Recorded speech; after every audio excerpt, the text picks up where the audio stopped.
One of the big secrets of me I want to share with you. አንድ ትልቅ የኔን የህይወት ሚስጥር ላካፍላችሁ። ይሄ በመላው ዓለም የማካሄዳቸውን ትላልቅ ክሩሴዶችን ሲንጋፖር፣ ኢንዶኔዥያ ወዘተ ለፕሮግራሙ የሚሆነውን 99% ወጪ የምንሸፍነው እኛ ነን። When we are invited to crusade in America, የትም ሀገር ስንሄድ አሜሪካ ሳይቀር ለምሳሌ የክሩሴድ አስተባባሪዎቹን የስቴዲየሙ ዋጋ ስንት ነው እላቸዋለሁ። $100,000 ነው ይሉኛል።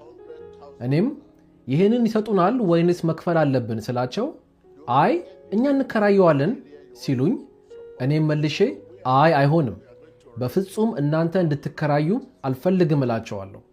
ምክንያቱም መንፈስ ቅዱስን ልንቆጣጠረው አይገባም።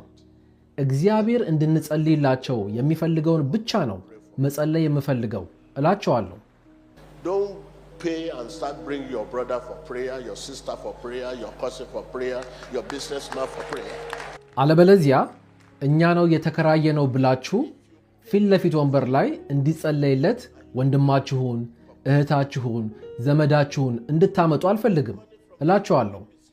እኔ ለማዘጋጀው ክሩሴድ እናንተ የስታዲየሙን ኪራይ ከከፈላችሁ ቀጥሎ ገንዘቡን የሰጣችሁን ትላልቅ ባለሀብቶችን ፊት ለፊት ወንበር ላይ ታመጡና ከዛ ለዚህ ሰው ጸልይለት፣ እሱ ነው ብዙ ገንዘብ የሰጠን፣ ለዚህ ደግሞ አትጸልይለት፣ ለዚህ ደግሞ ጸልይለት፣ የእግዚአብሔር ሰው ይህንን ሳትጸልይ አለፍከው እኮ፣ እሱ እኮ ነው 70% ወጪያችን የሸፈነው፣ ጸልይለት እንጂ ትሉኛላችሁ።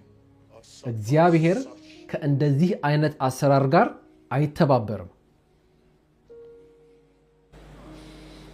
You are telling me I should come out 8 a.m. ወይንም የእግዚአብሔር መንፈስ 4 ሰዓት ላይ ወጥተህ ጸልይላቸው ቢለኝም እናንተ ግን ጠዋት 2 ሰዓት ላይ መጀመር አለበት ትሉኛላችሁ። ከዚህም የተነሳ ነው የትም ሀገር ለክሩሴድ ሲሄድ የት ቦታ እንዳረፍኩ አልነግራቸውም። ክሩሴዱ ካለቀ በኋላ የት እንዳረፍኩ ልታውቁ ትችላላችሁ። ከፕሮግራሙ በፊት ግን አላገኛችሁም።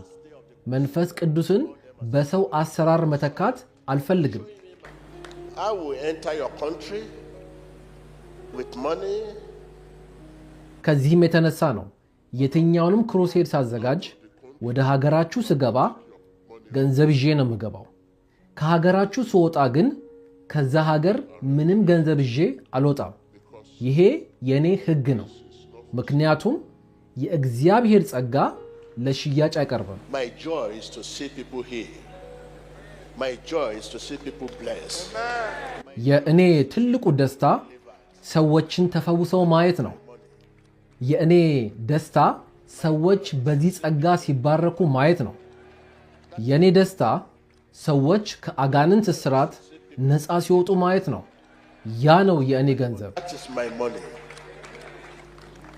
Each person that is delivered is more than $20,000. ያንዳንዱን ከመናፍስት እስራት ነፃ የወጣን ሰው ማየት $20,000 በላይ ነው። አስቡት፣ በየክሩሴዱ ከ500 ሰዎች በላይ ነፃ ይወጣሉ። እስቲ 500ን በ$20,000 አባዙት። ያ እግዚአብሔር የሰጠኝ ገንዘብ ነው። You need to know what it means if God used you to heal people.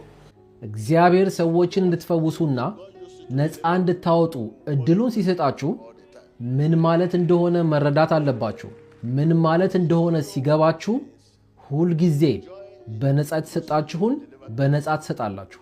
Never ask the people you deliver to bring cover or money, anything. እግዚአብሔር እናንተን ሰዎችን እንድታገለግሉና ነፃ እንድታወጡ ሲጠቀምባችሁ የሚሰማችሁን ደስታ ብታውቁ ኖሮ እነዚህን ሰዎች ገንዘብም ሆነ ምንም ስጦታ እንዲሰጧችሁ አትጠይቁም ነበር።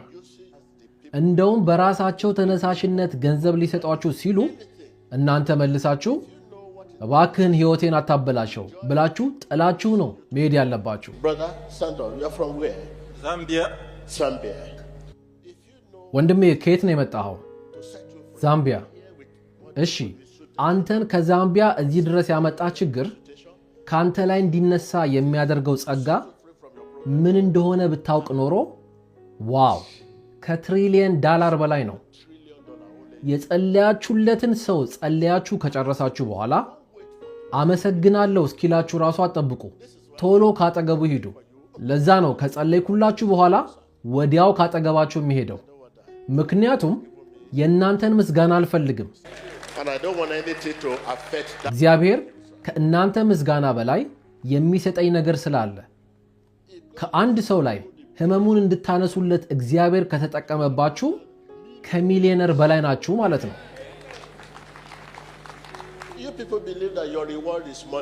እናንተ ግን የአገልግሎታችሁ ሽልማት ገንዘብ ይመስላችኋል። በፍጹም አይደለም። ገንዘብ ሰላምን አይሰጣችሁም። ገንዘባችሁ ሰላም ሰጥቷችሁ ቢሆን ኖሮ ብዙዎቻችሁ ዛሬ በዚህ ሁኔታ